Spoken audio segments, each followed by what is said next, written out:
We're here to inspire, inform, and connect a community of entrepreneurs. Right now, we've got Preston Smiles in the house. He's the CEO and founder of Preston Smiles International and The Bridge Method, brother. It's a pleasure to have you on the show. Bloop, bloop, bloop, bloop. Ooh, ooh. I love it, brother. Yeah. So break it down. You're doing a lot of amazing things in the world. Tell us about them. Thank you. I appreciate that. I'll take that. Yeah, I call myself a Swiss Army man. I do whatever is necessary to remind people of their power, of their beauty, of their love. Some people call me a personal freedom coach. I am the founder of the Love Mob, co-founder of the Bridge Method with my wife, Alexi Panos. I write books. We have a couple books in all over the world. The newest one is called Now or Never, which was published by Simon & Schuster. We're going to bring that one up in a little bit. Fantastic. I speak all over the world. I lead workshops. We have a company called The Bridge Method, which has birthed the Bridge Experience, where we travel all over the world and do experiential workshops that support people in really getting to that fulfillment piece and having their personal freedom without anything externally needing to change. And I heard you just got back from a recent retreat that did. you and your wife Alexi did. I heard it was amazing. It was awesome. And something like that. Somebody goes to one of those. What are they experiencing? What are they going through?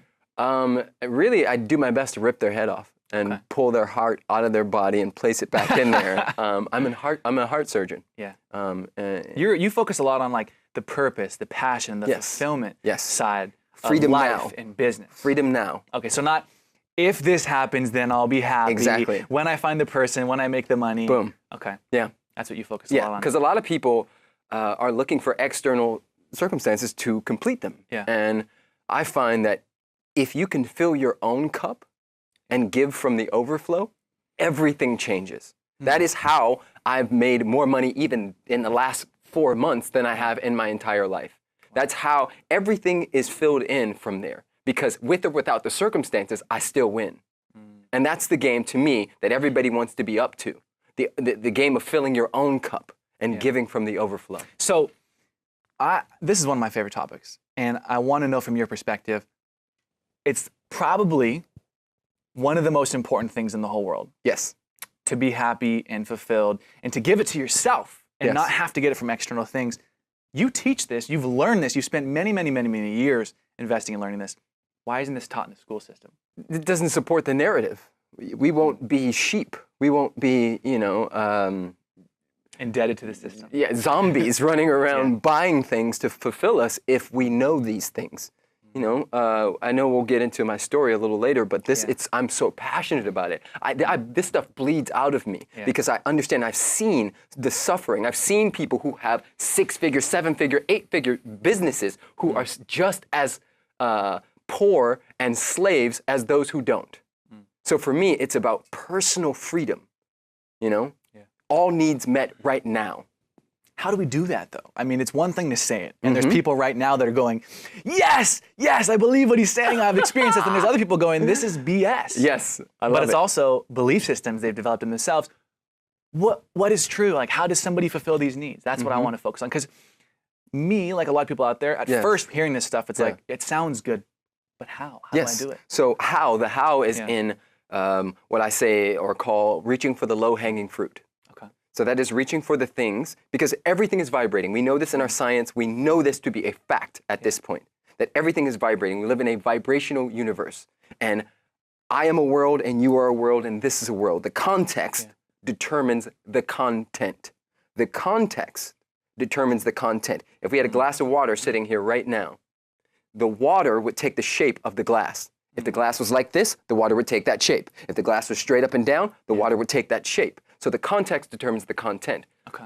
The context is our frequency, where we're coming from, how we're feeling. Our feelings dictate everything that shows up in our life. So if you can be a master of your own feelings, then you have the game figured out. So for me, the how is, let's say one is experiencing depression. Okay. One is experiencing severe anger, anxiety, overwhelm, right? Any of these things are on the table. Instead of trying to go, I use the metaphor of a train going 100 miles per hour this way and then immediately going that way, what would happen is the content in there would be shaken up, right? It's very hard to stop a train going that fast. But what you can do as the train is going that fast is start to look for and reach for the things that feel good. Like, okay, I'm experiencing depression. I'm experiencing overwhelm. But what always feels good for me is surfing, right? I'm talking about for me, right? What always feels good for me is getting into nature and going skateboarding. What always feels good for me is playing, some video game or whatever the case may be. And you just reach for the low-hanging fruit.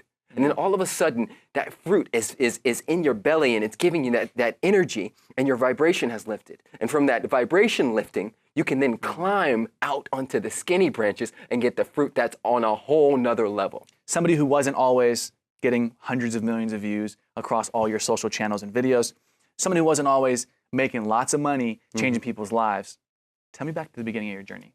To the best of my ability, I'll give you as much of the cliff notes as possible. I've lived like 1,000 lives in this one lifetime. And it's one of the reasons, and I'm so grateful for it because it's one of the reasons why I'm so good with my clients and people who do come into my space. It's one of the reasons why the videos do get so many views and all of that stuff. When I was 9 years old, I was taken out of a regular class and placed in special education classes without very little explanation. It was the 80s and they weren't really testing for certain things. And so they missed that I was mildly dyslexic. And they put me in a class with 4 other children who were mentally ill. And literally drooling and blocks. And I was 9. And so I made up a story about myself that I was dumb, that I was stupid, that I was less than, that I wasn't as smart as everybody else. And that story essentially followed me. And by the time I was 11 years old, I joined a gang and I started smoking weed.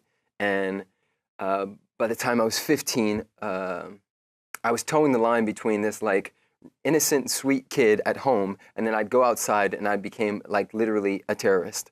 I was spray painting, I was busting windows, I was getting kicked out of school, I was fighting, I was super angry. And all of this sort of came to a head when one particular night, and this is the first time I had an understanding of intuition. My best friend at the time, Scott, and I used to call shotgun. And you guys used to do this when you grew up? Yeah, see the car, shotgun. Yeah, exactly. So we used to call shotgun in my buddy Rudy's blue Astro van every day. And my buddy called me and he said, we're going out, we're going to go drink and be stupid kids, essentially. Yeah. And I had this feeling that like I had to say no. And every other night I had said yeah. But I just said, no, I'm going to chill. And he's like, what? You're not going to come? Mm-hmm. He gave me a little, little banter back and forth. We hung up the phone. And within an hour, every single person in that blue Astro van was shot. And Scott was shot in the head and died. Wow. And for me, this was a catalyst moment because I didn't understand how to process it. In my 15-year-old consciousness, I didn't understand why I was saved. I didn't understand why I wasn't shot, why I didn't go. And so I got scared enough that I asked my father, could I leave? He said, where do you want to go? I said, I don't care. 2 weeks later, I was on a plane to Pittsburgh, Pennsylvania. I got off the plane. There was a sign with my name on it. This woman became my mother. Her name is Shirley Russell. She lived in North Allegheny County. And I checked into North Allegheny High School, which was literally one of the wealthiest public schools in the nation. BMWs, Mercedes, you could eat off the ground. And I got there and I was the only black male in the entire school. And I was like this cool alien that everybody wanted to hang out with and like, we're like, we got a black guy, and everybody was excited. And I remember this one particular night, I was riding in this kid Brad's car on the way to a party. And I joined their gang, which was Wexford Mafia. And we were, riding through these hills and they were drinking, smoking, listening to Outkast, Tupac, and Biggie. And I had this realization that the kids at my former school were doing the exact same thing, but getting 2 different results based on the environment and the expectation. I realized that at my former school, or the kids at my former school were going to jail, and the kids at this school were going to Yale. And the difference between it was an expectation, because you can't rise to low expectations. And so I realized that and stumbled upon environmental psychology and had this realization that underneath all of our stories, whether it be gay, straight, white, black, Christian, Muslim, underneath all of that is our truth, which is love. And so for me, that started a journey where I got to see that there is no difference, that we're all being with the same stuff, we're all bombarded by the same media, and that we're all being told subtly and overtly that we're not good enough. And so fast forward to college, fast forward to being really sick at 25, realizing that what I was eating wasn't serving me. I had a heart condition, going down the rabbit hole, becoming an angry vegan. Like, I literally have been lifetimes, to the point where I realized that I had a gift. Everybody, I was an actor and a model at the time, and everybody in the industry who knew me was like, you know, Preston woke up. You know, he's like a little black tiny Buddha or something like that. And everybody, you know, it was like a thing. Yeah. And I said, one day I said, well, everybody comes to me with the same questions. They're always asking the same things. So wouldn't it be interesting if I just like started a YouTube channel and called it Questions with Preston? Yeah, which has turned into hundreds of millions of views. Exactly. And if anyone out there is thinking the same thing I am, it's what an incredible story of transformation and overcoming adversity when so many people have, in their own version, adversity and pain and limiting environments and circumstances. But it's shifting that from the limiting stories we tell ourselves of how you can go to what you did, which is having massive impact in the world. And of course, getting paid handsomely for it. And people out there who want a dose of inspiration, a dose of motivation every single day should be following you. Where can they do that?